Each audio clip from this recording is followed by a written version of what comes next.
people to know a little bit about yourself and for me to learn some stuff about yourself as well. So I'm excited to have this conversation.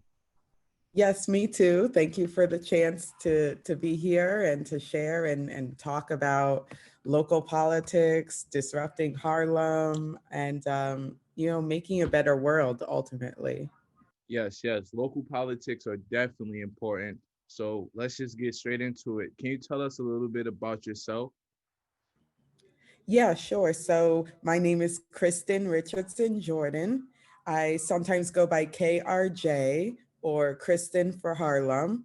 And I'm on a mission to disrupt Harlem, Central Harlem District 9. It's City Council District 9, on a mission to disrupt it with radical love. And what that means to me is basically serving the people, doing more for the community. I am third generation Harlem myself. So I'm from here and of the community, as is my mother and my great aunt when she was alive, and my grandparents that were here. I have cousins here. So it's just, this is very much my home, and I want to see change in it. And I've been very actively angry, protesting in the streets, actively angry at current representation, including our current city council rep who voted for new jails and did not vote to defund the NYPD. And this is Harlem, so Black lives are going to matter here in Harlem. Okay, the platform that I stand for and am running on is called Harlem. It's the Harlem acronym. So the H stands for holding police accountable and abolition. The A is actually affordable housing. R is redistribution of wealth and resources. I do identify as a democratic socialist. The L is living longer. It's a care package for Harlem seniors and healthcare in the district. E is education for all and environmental justice. And the M is meaningful change. So if I win the seat, I will be the youngest in history in the seat. I'm 33 years old right now. I will also be the first out LGBTQ person in the seat and the first Black queer woman on New York City Council in general in any seat. So there's a lot of symbolic representation as well as the very radical politics that I bring that I think will enact meaningful change. And for anyone who has been paying attention, uh, the country is in drastic need of disrupting, and we are politically in drastic need of change, particularly for our Black community. We need uh, we need and deserve much more than we are getting. Wow, that's a great introduction there. You said you're 33. I couldn't tell. You know the saying goes, "Black don't crack." But so you actually jumped the gun. One of my questions. The next question I was gonna ask you was about the Harlem acronym, but we're gonna get back to that question. But I like what Okay. you said about defunding the police. But I want to go back to that because a lot of people, have varying opinions about what defunding the police is. Some people don't think we can have safe communities without the police, and some people are all for it that think we can have our community kind of be like a neighborhood watch. So I would kind of ask, what side would you be on in terms of like when you say defunding the police? Is it not having them patrol our neighborhoods, or is it, more so taking some of those funds and redistributing it to other places?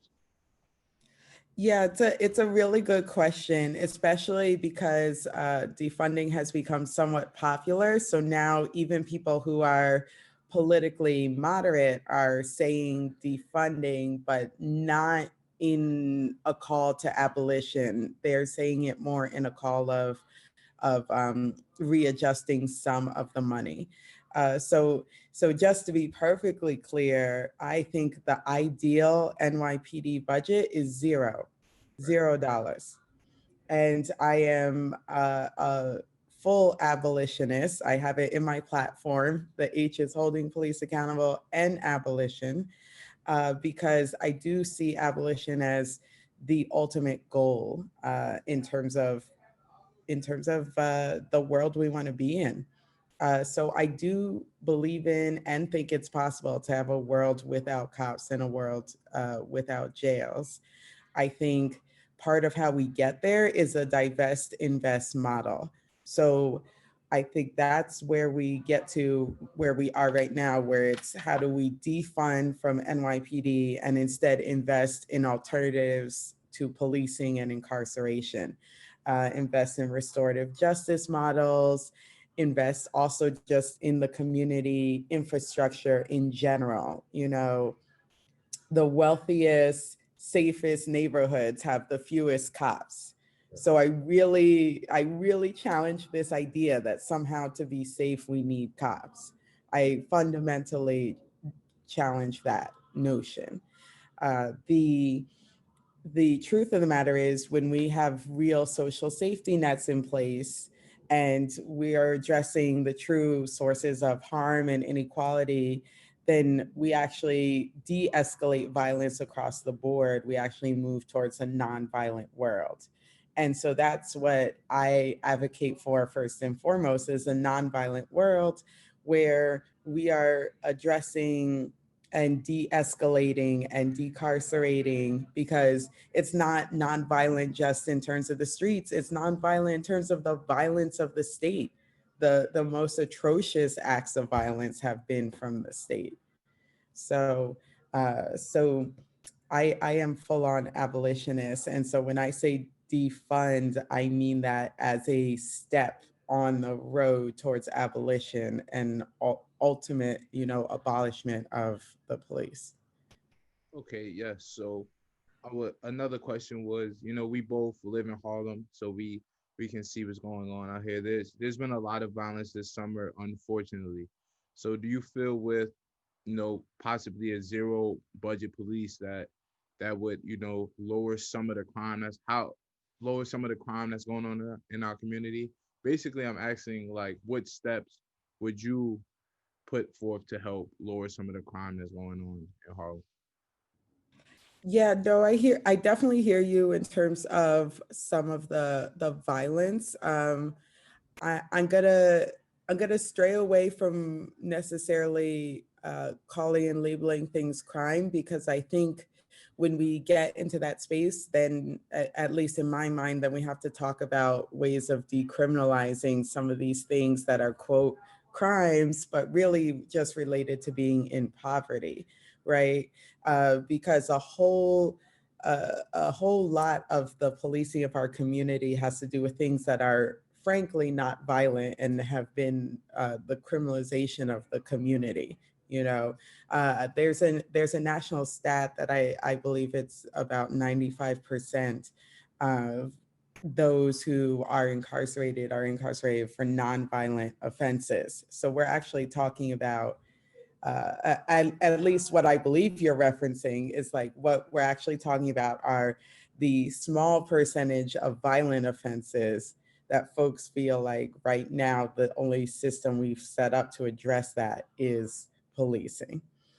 That's what you're referring to, right? Uh, in a sense, because like I do agree with the notion of defunding the police, but I just want to know, if we were to do that, how what change would come in terms of the things that are not going right in our community, in terms of like Yeah, violence and crime. yeah. Yeah, so I think now we get to the place of de-escalation and actually the source of the harm, right? I think um, would we have acts of violence in our community and we're responding to that with harsh policing and jails, then we're simply adding violence to violence, right? And King already told us about this. Like we already have that Martin Luther King quote about, responding to violence with violence.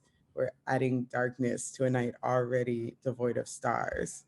So instead of moving in that direction, I would want our community to move actively in the other direction of preventative measures and treatment, mental and emotional support, uh, mental health services, street teams, and community forums and education, de-escalation strategies that are free and open to the community, and more outlets and programs for our kids as well, so that there's engagement in, you know, you remove sports from the schools, you remove art from the schools, you have you still have kids that are not allowed to be kids, that are not allowed to grow up in a way that is, you know, mentally and emotionally and psychologically safe.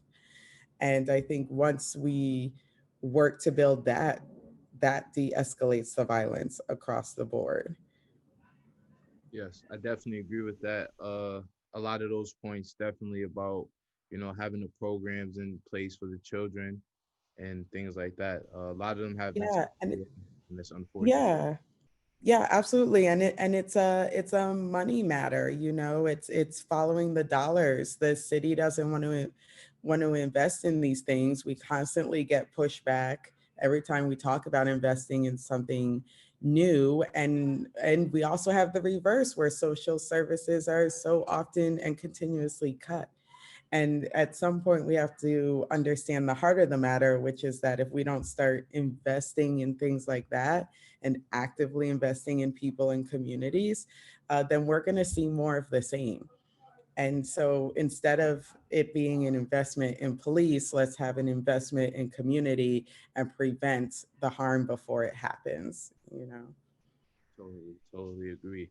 So let's talk a little bit more about the election. It's not until next year, but if you were elected, you know, like you said earlier in your intro, you would be the second woman, the youngest ever, and the first openly LGBTQ person to hold the office in the district. So my question would be, oh, you will also be the first black, lesbian, black, queer woman on the New York City Council in general. So a lot of firsts there. So, you know, like you said, a lot of representation.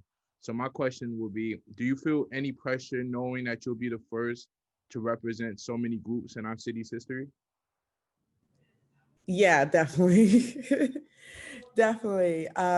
You know, it's humbling and it's beautiful. The concept and the idea of being the first, you know, it's there is an honor and, like I said, a humility in that. Uh, but that being said, it's pretty whack. Like, it's pretty whack that we're here at this point in time and that we haven't had this kind of representation already. And I think part of why we haven't had it is because there is very much xenophobia. I mean, real talk. Like, we still have those who are very homophobic. We still have a lot of white supremacy, even within our own Black communities. We have those who have internalized racism, and in some ways that's connected to the sexism in the community as well. There's still a lot of views that women can't lead, that women shouldn't be in positions of power, that somehow we are not as strong or as able to make decisions or be leaders as men. A lot of misconceptions still very much exist. And one of the things about running as the first in some of these spaces is that I am almost constantly confronting that, these biases, some very subtle, simply in the way that endorsements are made and in the way that the machine or other political players look at you, uh, and some very blatant in straight up, you know, comments on social media and things through Twitter and things that we were Zoom bombed early on, and you know, things that are just frankly very dehumanizing and derogatory have also occurred. So there's definitely a lot going on in that space. I am a woman of faith and I do feel called. So first and foremost, my decision to run had to do with with honestly feeling called to serve. And I know folks have different views and beliefs around that. But for me personally, I'm a spiritual person, and I do feel I'm walking my path. And so that's the way I address what has frankly been a lot of pressure and pushback, and at times open resistance to changing the status quo. uh, but we need to change the status quo. Right. It should have been changed. It should not be that crazy to have someone who is Black and female and queer in a city council position. I mean, we exist, Black queer women exist. We're here, and we should be represented as well. Right. Great answer. Great answer. Another question, harping back on that. Do you feel that, being a black queer woman, helps, or is it hurting your candidacy? I think it's a mix of both. I honestly think it's what it is polarizing, right? So you find out who the friends are, and you find out who's not.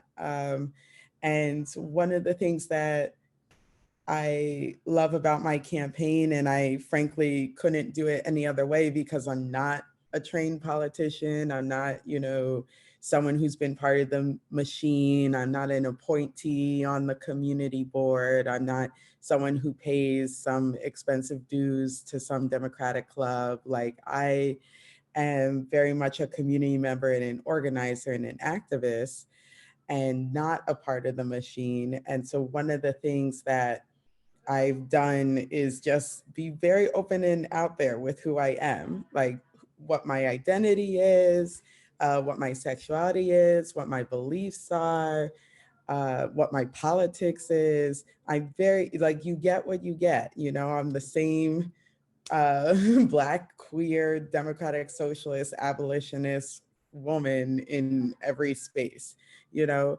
And I think the people of Harlem will respect that. That's what I'm banking on.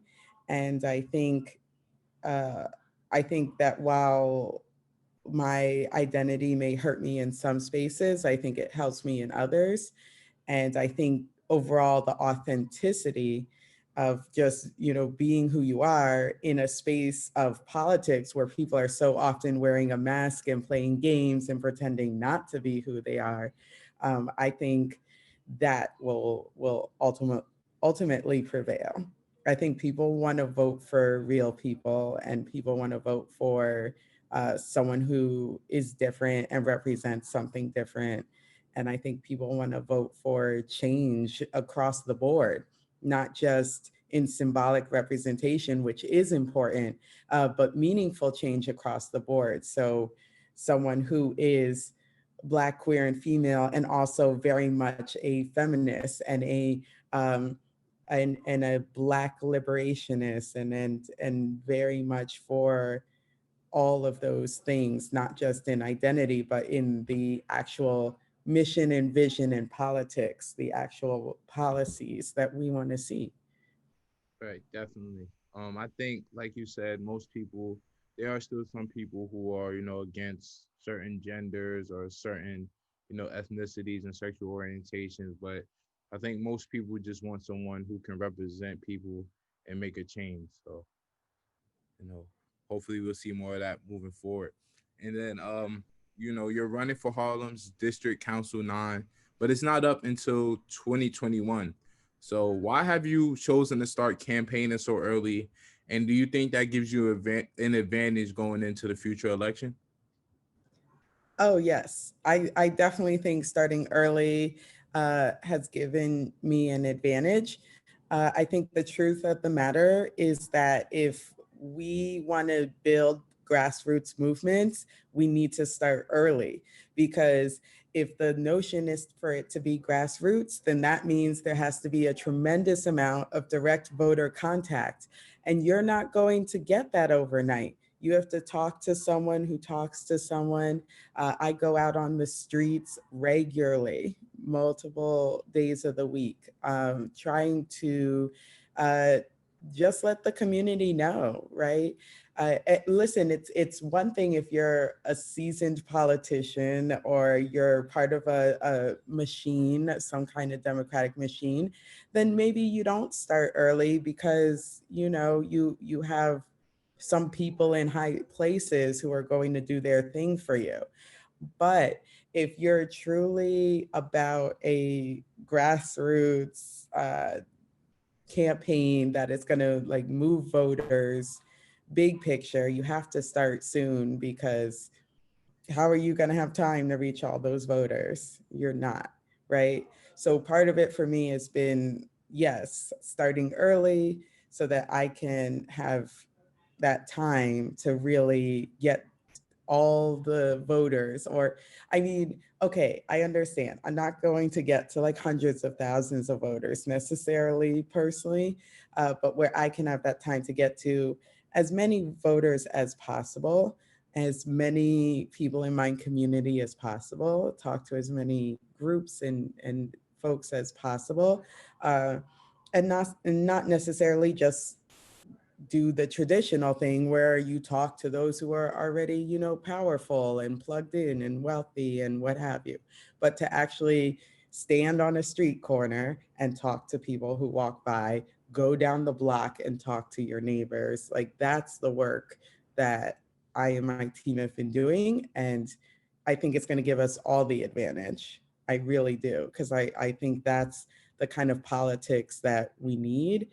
And I think that's what community members want to see. And I think that's the kind of world we want to build, where like your leader isn't inaccessible, your leader isn't, totally untouchable, but you actually see them out and about in the community on the regular, and you can reach them and you can talk with them, and they're actually of and in the community. They're about that life. Do you feel the grassroots approach has been successful for your campaign thus far? Yeah, I think it's been great, honestly. I mean, there are almost 40 local businesses that have endorsed the campaign and have put up posters. And I hear all the time when I'm out on the street, like, oh, I've seen your poster, I've seen this poster, I've seen that poster. That's a grassroots nature right there. There have been literally thousands of half pagers, like flyers, that we have made and passed out, and community members who, they're working or they're struggling through COVID, or they have XYZ stuff going on, but they have a stack of half pagers and they go on the corner and pass them out, or they put it in their building.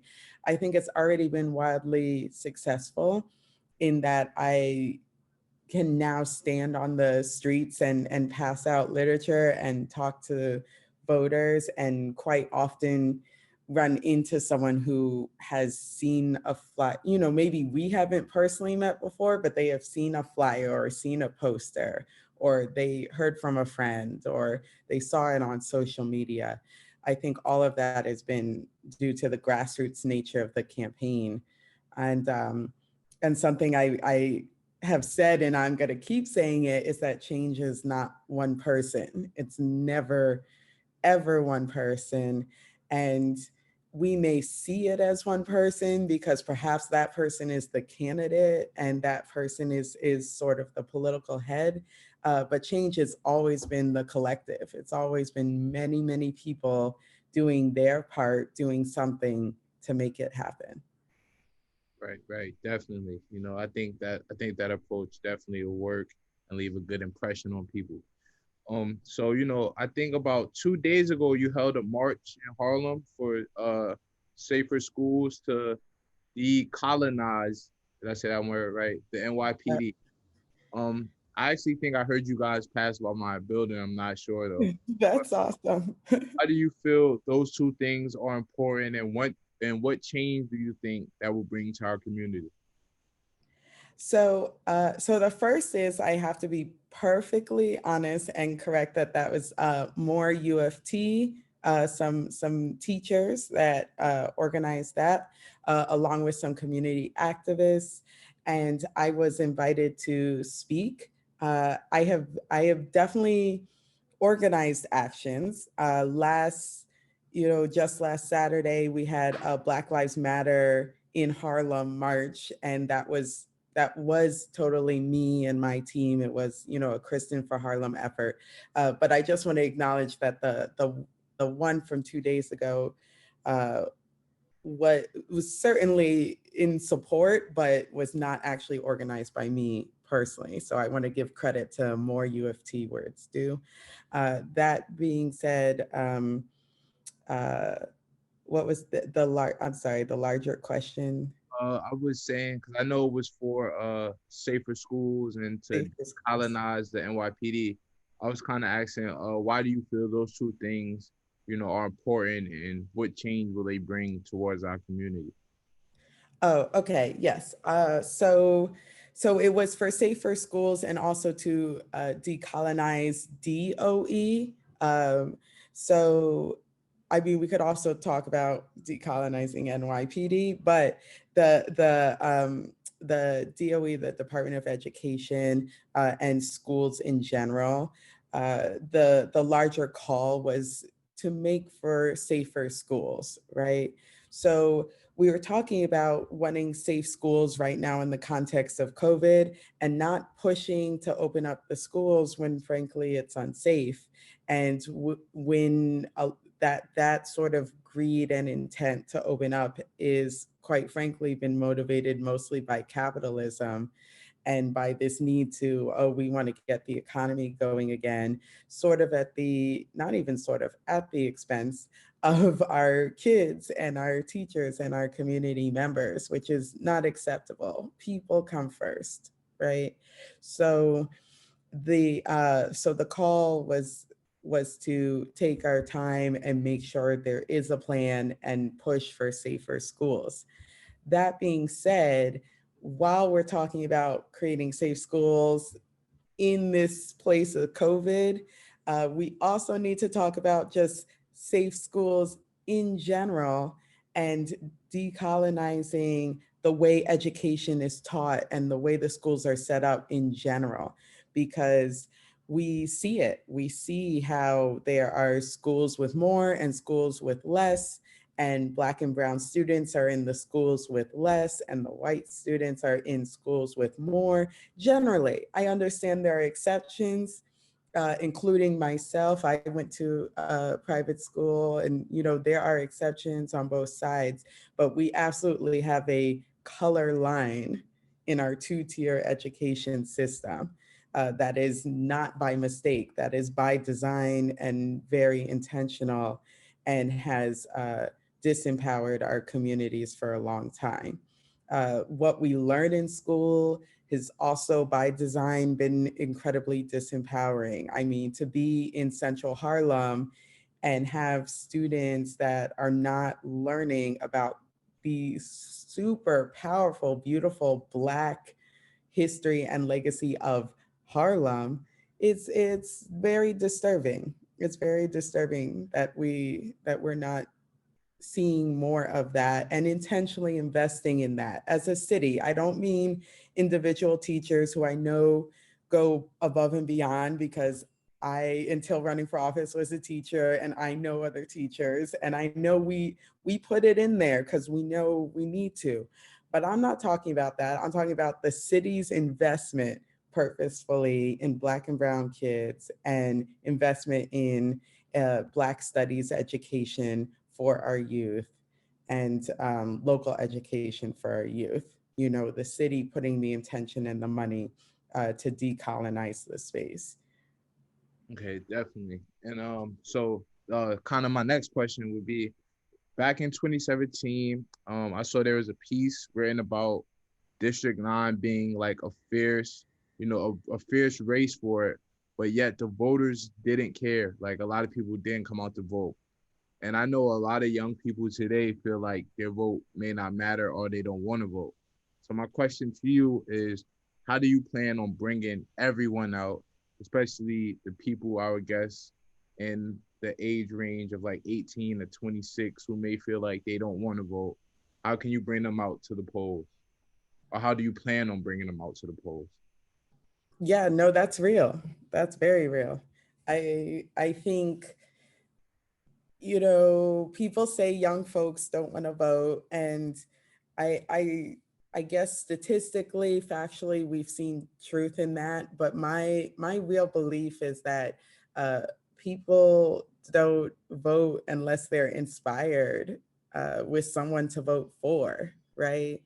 And I think that's why, and agree or disagree, I agree with some things and disagree with some things, but agree or disagree with Obama, uh, that he was able to pull people out to vote. And it was because there was inspiration there. And I am much further left than him. I just politically, right? I've said I'm a socialist. I'm an abolitionist. I have some different political views, but the idea of uh, bringing people out to vote and inspiring change and inspiring folks to engage collectively in change is definitely something that I share and admire that aspect. And I think that's what we need to see.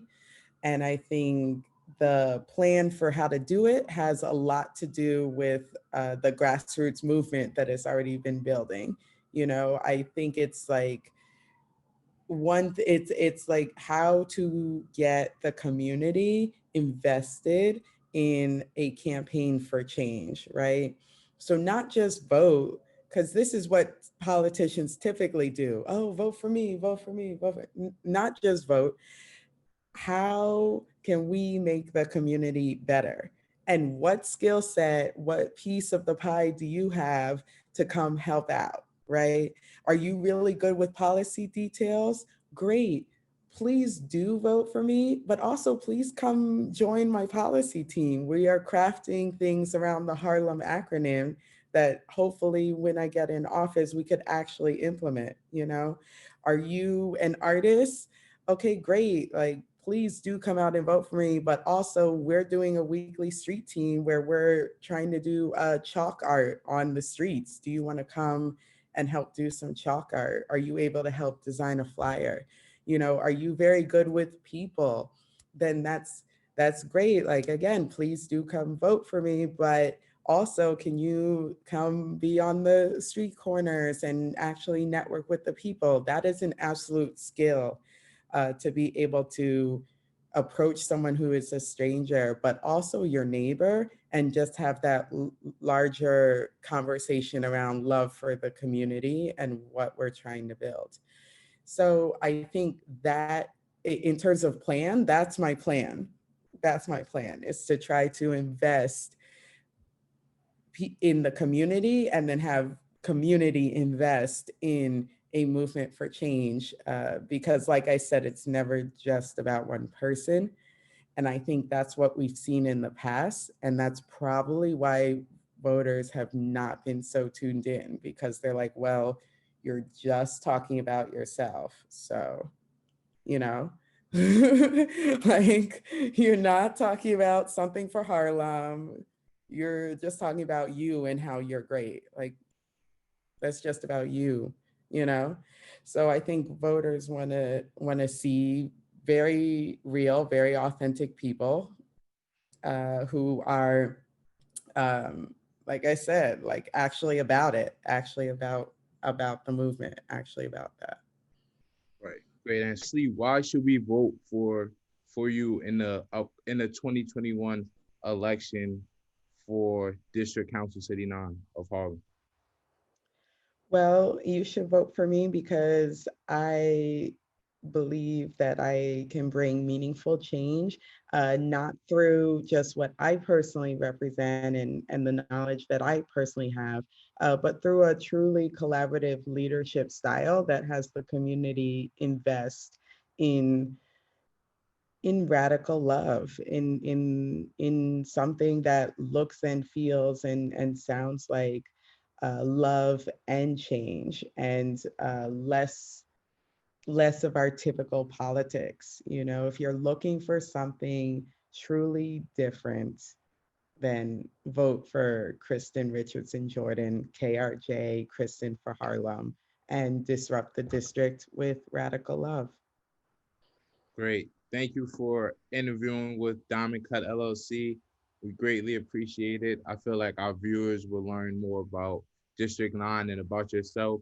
But before we, get off the Zoom, just let everyone know where they can find more information about yourself and maybe even follow you to get in tune with your campaign. Yeah, definitely. If you're listening or watching and you want to know more, please go to kristinforharlem.com. I am also Kristin for Harlem on all platforms. That's KRISTIN, starts with a K, two I's because my eyes are wide open. Kristin for Harlem on all platforms and mediums, and kristinforharlem.com. We can use all kinds of volunteers, even if you're not in the district. And if you're not able to give time, but are able to give money, even a small amount, that also makes a huge difference. Okay.